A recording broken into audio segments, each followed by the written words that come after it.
Hola amigos, bienvenidos a un nuevo capítulo, a un nuevo podcast, aquí compartiendo con mis amigos, hablando de libros. Y bueno, vamos a ver un nuevo libro en este día y saludando a quienes están con nosotros, mi amigo aquí una vez más, Carlos. Hola, ¿cómo están? ¿Cómo estás? Muy bien. Gracias por estar otra vez compartiendo y también a todos los hermanos que estén escuchando este podcast, también saludos. Si hoy también sería una buena idea para entusiasmarlos, si usted quiere que los saludemos, mande su nombre, su congregación y lo incluimos en los saludos. Eso. Claro, ahí saludo cumpleaños, así que Claro, después patrocinadores, todo eso. de todo, padre, de todo, de todo. Bueno, y nuestro otro amigo, Franco. ¿Cómo estás, Franco? Buenas, aquí bien, contento con esta nueva oportunidad de poder conversar acerca de libros y más libros. Sumándome a esa idea del Carlos, también sería bueno si alguien quiere regalarnos algún libro que quiera que podamos leer y después comentar, también será bien recibido. Sí, claro. Muy buena idea. Que no sean PDF, sí, pues amigos. Que no sean PDF, que sea en papel para que podamos ojearlo, tocarlo, rayarlo, disfrutarlo. Exacto. Exactamente. Bien, estamos aquí para ver un nuevo libro. Hoy Franco va a estar comentándonos sobre este libro. Franco, dinos cuál es el título de este libro y quién lo escribe. Bien, el libro que vamos a conversar hoy está en inglés. En inglés. Por no ofender a personas que hablen bien inglés, lo voy a decir el título en español. Se llama Claro. El Dios sin pasiones.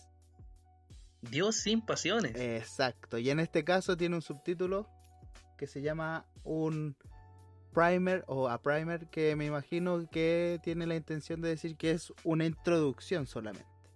Una pincelada para poder atender este tema de El Dios sin pasiones. Mira, qué nombre más novedoso e interesante. ¿Y quién lo escribe este libro? Este libro fue escrito por Samuel Renihan, o Sam Renihan, un hermano norteamericano, que tiene un máster en divinidades del Westminster Seminary y del Instituto de Estudios Bautistas Reformados, y un doctorado de la Universidad Libre de Ámsterdam. Y según entiendo, está también hoy día haciendo un doctorado más sobre historia de los bautistas particulares del siglo XVII. Mira, interesante este hermano Reniham, que creo que igual ha andado por Latinoamérica de repente haciendo unos temas por ahí. Así es, el hermano Renihan, hijo, que es el hijo en realidad Sam, ha ayudado también como profesor adjunto del seminario William Carey, por si a alguno le suena por ahí. Sí, William Carey, conocido de ese seminario. En Ecuador también. Bueno, además de ser un teólogo de profesión, digamos, él es también pastor, es uno de los pastores de la Iglesia Bautista Reformada Trinidad, que se encuentra ahí en California. Y ha escrito también otros libros que al final probablemente mencioné. ¿En inglés también o en español? Hay uno de él que está en español, que es sobre un capítulo de la confesión, sobre el decreto de Dios. Y todos los demás en inglés. Por ahora. Así es. Bien, pues. Bien, comentemos entonces, veamos este libro. Mira, Carlos, ¿no te llama la atención a ti, Carlos, el nombre del libro? Bueno, sí, yo creo que para muchos que a lo mejor nos están escuchando o que han leído alguna vez quizá o han escuchado algún tema, claro, Dios sin pasiones, o sea, ¿cómo calzo yo esto con, por ejemplo, me acuerdo de algo, cuando Dios le dijo a Moisés, oye, este pueblo ya me tiene harto, córrete, voy a desatar mi ira sobre él y vamos a empezar contigo un pueblo nuevo. Claro. O otras con Me amor aburrieron. eterno, claro, o también a veces nos enfocamos solo en la ira, ¿qué tal con amor eterno te he amado? O las palabras tan poéticas también que leemos, por ejemplo, en los profetas menores, donde le dice y la llevé al desierto para hablarles palabras de amor al oído. Y ¿cómo? ¿Qué pasa ahí? Claro. ¿Qué pasa? Este Dios no tiene sentimiento, nada. Qué complejo, ¿ah? Qué raro, ¿eh? Bueno, Franco nos va a explicar ahí qué es esto. Así Cuéntanos, es. Franco, entonces. Nos va Bueno, a en salvar términos del suicidio. aquí lo vamos a ver, aquí lo, lo vamos a ver para no matarnos en el intento. Sí. Eh, bueno, teológicamente el tema del que trata este libro se llama o se titula La impasibilidad de Dios. Es un tema que hace mucho tiempo no se trataba, que se abandonó, digamos, un poco, y que hoy día con el despertar, entre otras cosas, de las iglesias bautistas reformadas, también ha resurgido este tema de la impasibilidad de Dios, porque curiosamente, dentro de la confesión tanto de Westminster, Saboya y 1689, la de Londres de los bautistas, cuando hablan acerca de Dios, se menciona que Él es un Dios, entre otras cosas, sin pasiones. Y es un tema Oye, bien interesante y, como ya ustedes dejaban ver, un tanto complejo de abordar. Entonces, Sí, Carlos, Oye, ¿qué va a decir? ¿sería posible? Yo estoy buscando en la confesión, si pudiéramos leerla donde dice ese texto tal cual. No sé si alguno de ustedes la tiene por ahí a mano. Creo, No la tengo a mano, pero creo que el punto 2 sí, de la... es el punto 2 de la confesión. punto 2 de la confesión. Ya, a ver, aquí la tengo. Justo la tengo acá. Me permite leerla. Dice. Claro, aquí está. Veamos, voy a leer solamente Léelo. la parte Póngale. inicial, no voy a leer el punto 1 entero. Sí. Es el punto 2 que titula De Dios y de la Santa Trinidad. El Señor nuestro Dios es un Dios único, vivo y verdadero, cuya subsistencia está en Él mismo y es de Él mismo, infinito en su ser y perfección, cuya esencia no puede ser comprendida por nadie sino por Él mismo. Es espíritu purísimo, invisible, sin cuerpo, miembros o pasiones. El único que tiene inmortalidad y que habita en luz inaccesible. Bueno, y ahí continúa. Y ahí lo dice. Exacto. Ahí Dice está. espíritu purísimo, invisible, sin cuerpo, miembros o pasiones. Entonces a lo mejor yo Claro. podría asumir de que como no tiene cuerpo, no tendría pasiones. ¿Tendrá que ver con eso? En parte sí, en parte. ¿Ya? Hay que Bien, definir Yo, bien. aquí me Yo, gustaría agregar un poquito aquí a que, por ejemplo, Wayne Grudem en su teología sistemática hace como un pequeño comentario de esto, aludiendo a la confesión de Westminster, de que esta posición sería un error, dice él, asumir a un Dios sin pasiones. claro. Entonces igual quería dejarlo ahí para que también lo comentara Franco. Bueno, sí, al final, si alcanzamos, mi intención es hablarle de otras referencias que tocan el tema y que divergen o tienen matices respecto de la posición que Renihan y otros como Dolezal presentan. Pero yo quería abordar su pregunta de qué hacemos con esto de el amor de Dios o de la ira de Dios, si Él no tiene sentimientos, pero abordarlo desde otra pregunta, que es un poco también lo que hace el autor. ¿Qué confianza podríamos tener en un Dios que cambia y que su disposición no es segura y no es constante, no es permanente, en base a cualquier otra circunstancia que esté a nuestro alrededor? Si es un Dios que puede ser movido a hacer algo en base a solamente las circunstancias externas. ¿Podríamos confiar en un Dios que cambia de esa manera? Que un día tiene un estado de ánimo y al otro día tiene otros sentimientos. Sí. O sea, es como un Dios que se parece a nosotros, ¿ah? Exacto. Sí, Y precisamente este es uno de los argumentos que movió a nuestros hermanos a retomar este tema en la actualidad. Y está aquí un poco la relevancia de por qué leer este libro y empezar a considerar este tema. En la Ahora, actualidad se ha intentado moldear a un Dios como nosotros. claro. Carlos. Sí, porque sería tipo, Entonces es un Dios sensible. claro. Sí, Carlos, ¿qué quiere decir Carlos? Sí, perdón, me hizo acordar un poco de la historia de los dioses paganos. Cuando uno lee, por ejemplo, Homero, la Ilíada, ¿cómo se llama? La otra historia. La Odisea. ¿La Odisea? Claro. Todo ese tipo de libros donde uno ve, por ejemplo, que los dioses son caprichosos.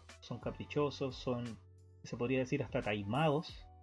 Así es. Claro, les da la cuestión y hasta aquí nomás llegamos y me enojé nomás, pues como el niñito que se enoja cuando juegan a la pelota y se lleva la pelota para la casa. La pelota, para la casa. Claro. De hecho, Es mía la pelota. Es mía la pelota. De hecho, no sé si ustedes vieron una... Perdón, dale nomás, Carlos, dale. Sí, perdón, justo en la parte siguiente de la confesión parte con eso. Dice que habita en la luz inaccesible y después cuando viene la segunda cita, perdón, 1, 2, 3, la cuarta cita, dice, parte con es inmutable. Exacto.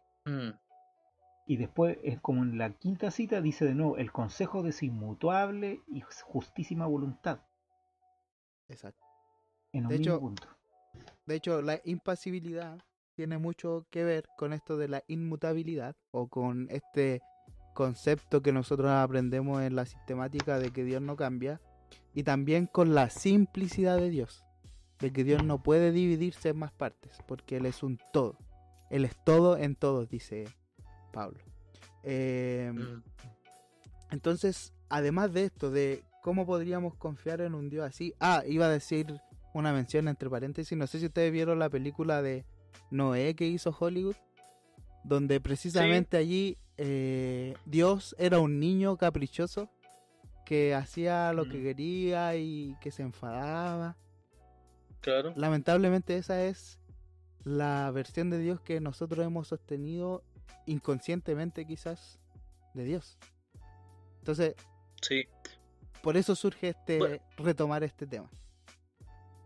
Sí, pero sí se me ocurre una pregunta. Te entiendo la idea, comprendo a lo que te refieres, pero ¿cómo explicamos los pasajes de la Biblia que muestran a Dios como cambiando, digamos? Excelente pregunta.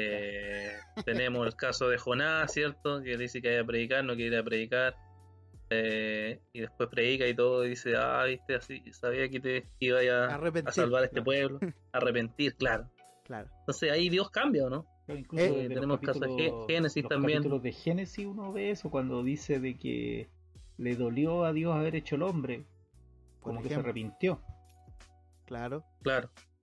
Bueno, aquí precisamente es uno de los primeros puntos que toca el autor, porque más allá de si podemos no confiar en un Dios con estas características, él nos dice qué dice la Biblia acerca de Dios. ¿Quién es Dios? ¿Cómo es Dios? Y ese es el primer capítulo, digamos, los fundamentos de la impasibilidad. Entonces, ¿qué es lo que hace él? Es mostrar todos estos textos que nos harían pensar que Dios cambia o se arrepiente, versus todos estos textos que dicen Dios es inmutable, Dios nunca cambia, Dios no tiene pasiones. Por su fidelidad, porque Él no cambia, nosotros no hemos sido consumidos, por ejemplo. Entonces, él viene a mostrar que, y con textos citándolo, que todos estos textos donde muestra a Dios arrepintiéndose, lo que hace el texto no es hablar de la esencia de Dios, sino de una acción observada por el hombre que quiso registrar en el relato bíblico. Digamos, de algún modo, es la forma en la cual el ser humano puede expresar su experiencia con el obrar de Dios. Por ejemplo, el mismo caso de Jonás. Nínive fue condenado por Dios por su maldad. El pueblo se arrepintió, pero este arrepentimiento fue temporal, si revisamos más adelante de Jonás. Y finalmente Nínive fue juzgada por Dios. Sí.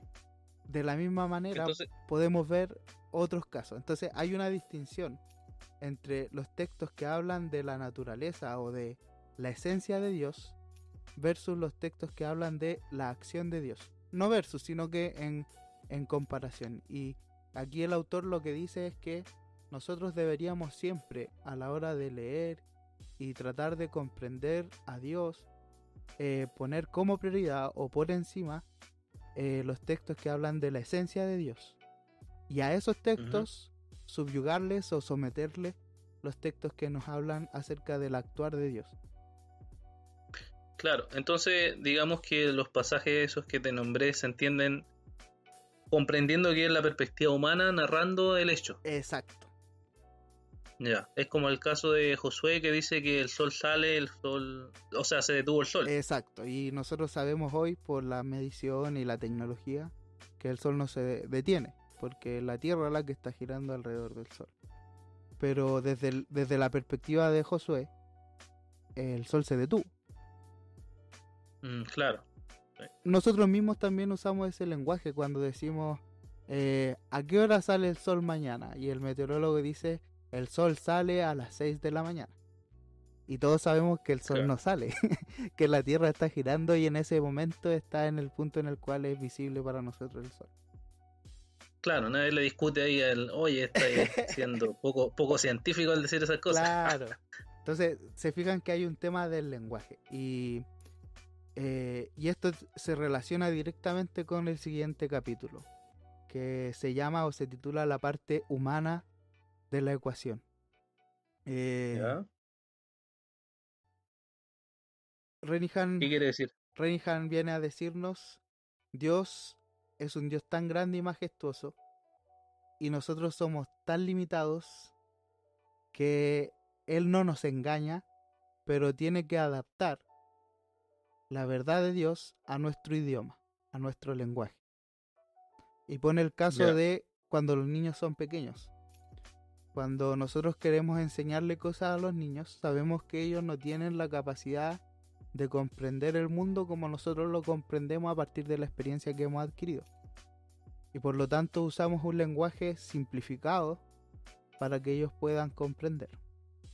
No les mentimos, pero tampoco le podemos dar la total explicación que vamos a poder darle cuando ellos tengan más experiencia y hayan adquirido otro tipo de conocimiento. Claro, me hace acordar un poco la historia de San Agustín, que no sé si la han escuchado, pero cuando él estaba en sus dudas y de volverse al cristianismo y había pasado por varias corrientes filosóficas, dice, caminando y pensando cómo Dios puede ser tan grande o cómo puedo comprender a Dios, y dice que se le aparece un niño o un ángel, no recuerdo bien ahí, pero le dice que está cavando un hoyo en la arena y él le dice qué está haciendo. Él dice que quiere meter el mar ahí en ese hoyito, y él le dice, es imposible eso, ¿cómo tú quieres eso? Y él le responde, claro, así mismo como tú crees poder comprender la mente de Dios por ti mismo. Efectivamente. Como una ilustración de esa idea. Ahora, no sé si a alguno de ustedes les gustaría, Carlos, definir pasión. Sí, eso me estaba acordando yo de... Me parece que también a veces para no caer en el... o sea, hacer la diferencia entre lo que son los afectos y lo que es las pasiones. Me parece que los afectos están relacionados con la capacidad de experimentar y expresar, ya sea el amor, la esperanza, el deseo, etcétera. Es como la... No sé si estoy bien, ustedes por favor me dicen si estoy bien o estoy mal. Sí, mira, te puedo contar que para el autor afectos y pasiones son lo mismo. Ah, perfecto, ya. De hecho, él reconoce que hay autores que hacen una distinción, pero es tan imperceptible que en términos prácticos es lo mismo. Él prefiere decir que son lo mismo. De hecho, afecto, si tú le das la vuelta a la palabra, es porque es algo que te afecta. Que te afecta, sí, eso mismo quiero decir. Claro, y se supone que entonces, el aspecto pasional en el humano está claramente está dada por Dios.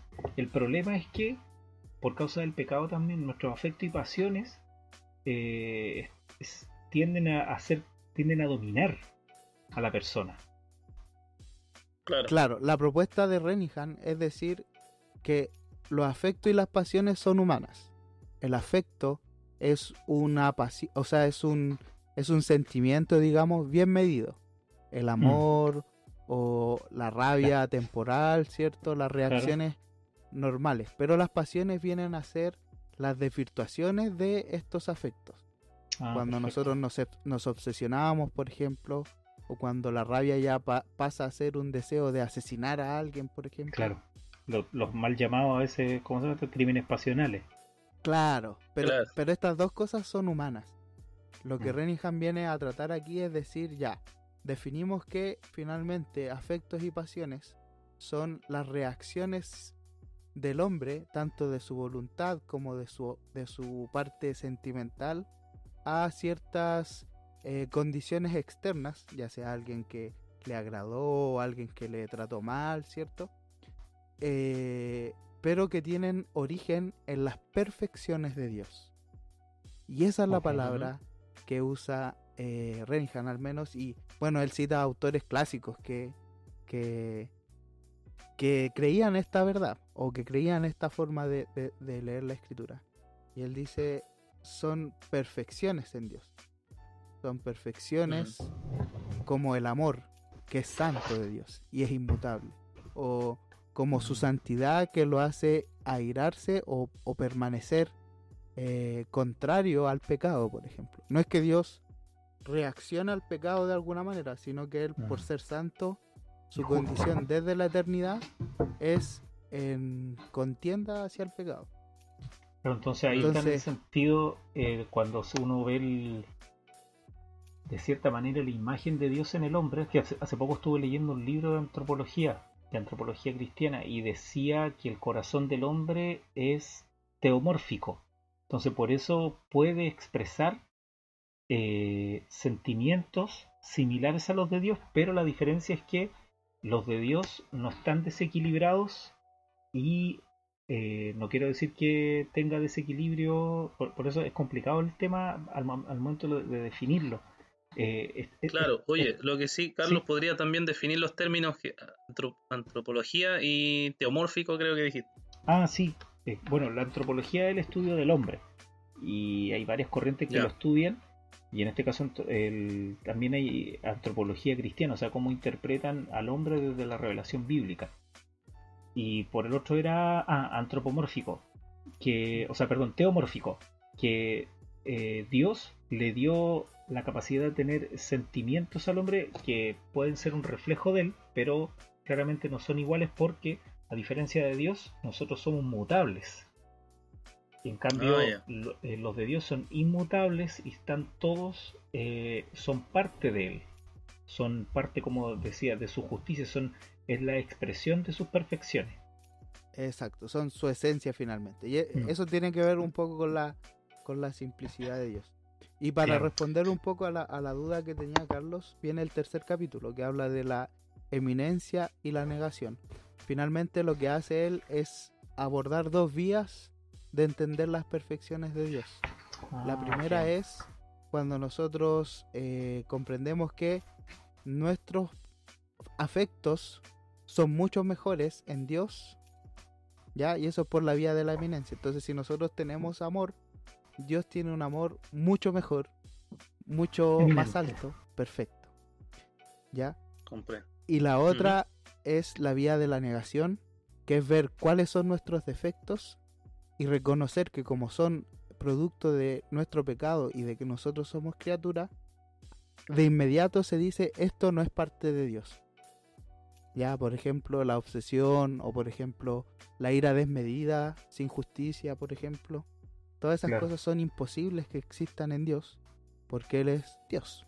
Claro, como dice ¿Ya? la escritura también, en él no hay sombra de cambio. Creo que es Hebreos. Santiago. Santiago. Sí. Sí, y bueno, este es un tema muy, muy interesante. Yo creo que a los que están escuchando quizás les dolió un poco la cabeza ya, pero, pero está muy, muy interesante, Franco, este tema. Sí, solo ¿Cuánto? claro, para terminar spoileándoles los últimos dos capítulos, habla acerca Díganos. de las perfecciones de Dios y la encarnación, que es una de las dudas, pero Dios se hizo hombre y qué pasa ahí con sus perfecciones. Es muy interesante, léalo, si puede conseguirlo, va a estar muy bueno. Y el último, que es uno de los capítulos más fantásticos, no no por el tema del contenido, sino que porque toda esta teoría el autor la traduce en términos prácticos para ver aplicaciones personales para cada creyente. Exactamente. Y también Claro. implicaciones pastorales, sobre todo en el tema de la consejería. Eso es lo que me estaba preguntando, claro. Está muy interesante el tema, muy cabezón, digamos, en algunos sentidos para entender. Pero ¿qué relevancia tiene para mí? ¿Qué relevancia tiene para la iglesia? ¿Qué relevancia tiene para los que nos están escuchando en sus vidas prácticas? Ahí nos puedes dar aplicaciones prácticas o pastorales para nosotros. Claro. Bueno, por un lado estaba el tema y que a mí me ayudó bastante en un tiempo, justo cuando lo estaba leyendo, y es que Dios me ama perfectamente y me ama desde la eternidad. Por lo tanto, no hay nada que yo pueda hacer para que Él me ame más, al mismo tiempo que no hay nada que yo pueda hacer para que Él me ame menos. Entonces, mi confianza en su amor queda de algún modo afirmada y sustentada por saber que Dios no cambia, de que Él no tiene afectos, sino que Él tiene perfecciones, que su amor es perfecto. Claro. Cosas como esas, Fantástico. ¿me entiendes? Así como... Muy bueno el amor de Dios ahí aplicado. Efectivamente, y también lo hace con los otros aspectos, el tema de la ira, ¿cierto? Y ahí va dando estas aplicaciones, tanto para lo personal como para lo pastoral. Y también me gustaría decir que los primeros capítulos nos llama finalmente a una humildad a la hora de leer la escritura, a no leerla superficialmente y quedarnos con una primera idea, sino que buscar en la palabra del Señor con humildad y dependiendo del Espíritu Santo, de su iluminación. Amén. Así es. Hoy quería... ¿Y a qué conclusiones llega el libro? ¿Cuáles son como las conclusiones que nos plantea? Bueno, obviamente que Dios no tiene pasión. Que Dios no tiene afectos. Ya, sí, claro. Y que eso no es malo, sino que es en beneficio nuestro, para darnos seguridad, para darnos esperanza de que Dios no cambia y que por lo tanto podemos confiar en su obra. Y bueno, de aquí también se afirma aún más la idea del pacto de Dios, de que nuestra salvación no depende de nosotros, sino que de la obra hecha por Jesucristo en la cruz. Y eso es fantástico, o sea, nos deja sin dudas, sí. sin espacios a dudas. Así es. Oye, solamente quería y nos hacer dijiste al principio también que... perdón, Carlos. Quería hacer una acotación que también para los que nos escuchan, este asunto de la impasibilidad de Dios y la simplicidad de Dios no es una novedad, para que también no es algo que se le haya ocurrido a los teólogos de ahora, sino que tiene que ver con el teísmo clásico que se llama, donde muchos antes habían confesado eso, incluidos los reformadores y ya la reforma en Inglaterra, etcétera. Todas esas tradiciones confesaban de que Dios era simple, pero después con el tiempo, y que también era impasible, y que trae gran paz y ¿cómo se llama esto? Confianza. Amén. Y nos dijiste también, Franco, al principio que habían otras referencias. ¿Qué otras referencias nos puedes dar ya para ir terminando este capítulo? Para ir cerrando, libro en español. Libro en español, qué bueno, ¿ya? ¿Cuál habrían? Carson tiene un libro que se llama La difícil doctrina del amor de Dios. La difícil doctrina del amor de Dios. Y allí en sí. uno de los abordajes toca este tema, critica un poco la postura de Renihan y dice que es imposible entender el amor de Dios si no lo entendemos como un Dios afectuoso. Ahí hay una postura divergente, digamos. Y en la teología sistemática de Joel Vick, que ahora tradujo e imprimió Kerigma en el segundo tomo, que es de la teología propia o de Dios. En uno de sus capítulos también aborda el tema de la impasibilidad. Y Vick está entre medio, entre Carson y Renihan. Trata de hacer ahí una concesión y buscar un punto medio, digamos. Sí, y otros, para que antes que se nos acabe, también Stephen Charnock en los atributos de Dios también tiene un tremendo capítulo de ese tema. Ah, ese no lo sabía. Wow. Buen dato. ¿Es en español también? ¿Cómo? ¿En español también? Sí, la editorial Aquila hizo un resumen de ese libro y la verdad que lo hizo bastante bien. Por ahí de repente se puede encontrar. Mm, Y si no me equivoco también Pink, pero no estoy seguro. En ya. el libro de los atributos No, de Goethe Pink. No, creo que no ahí aborda ¿No? él eso. no lo menciona. Ah, ya. Solo la inmutabilidad. Sí, Sí. así es. Y eso, po. Bien, pues, A leer, Franco, a leer. ha sido un libro muy interesante, en verdad, explota nuestra mente y nos cambia las perspectivas en cosas que a veces uno piensa que tiene entendimiento, pero falta mucho. Así que a nuestros hermanos que nos están escuchando, le animamos a tratar de conseguir este libro y leerlo. Muy interesante libro que va a explotar nuestras cabezas y también a hacer cosas muy prácticas. Así que despidámonos de este programa. Bueno, Franco, unas últimas palabras de ánimo y también Carlos para despedirnos. Lo esperamos en el siguiente episodio a poder seguir conversando acerca de libros de literatura para edificar nuestra fe. Amén. Carlitos. Gracias por acompañarnos una vez más. Bueno, esperamos que también, y en serio lo de que si quieren que le mandemos saludos, manden un mensaje, así también podemos tener una idea de quiénes nos están escuchando, para poder saludarles también, y en una de esas mandamos hasta regalos, no sé, algo. Algo se nos va a ocurrir. Ahí se nos va a ocurrir algo. Así que, hermanos, gracias una vez más por acompañarnos. Que Dios les bendiga y nos vemos en la próxima. Chao, chao. Chao.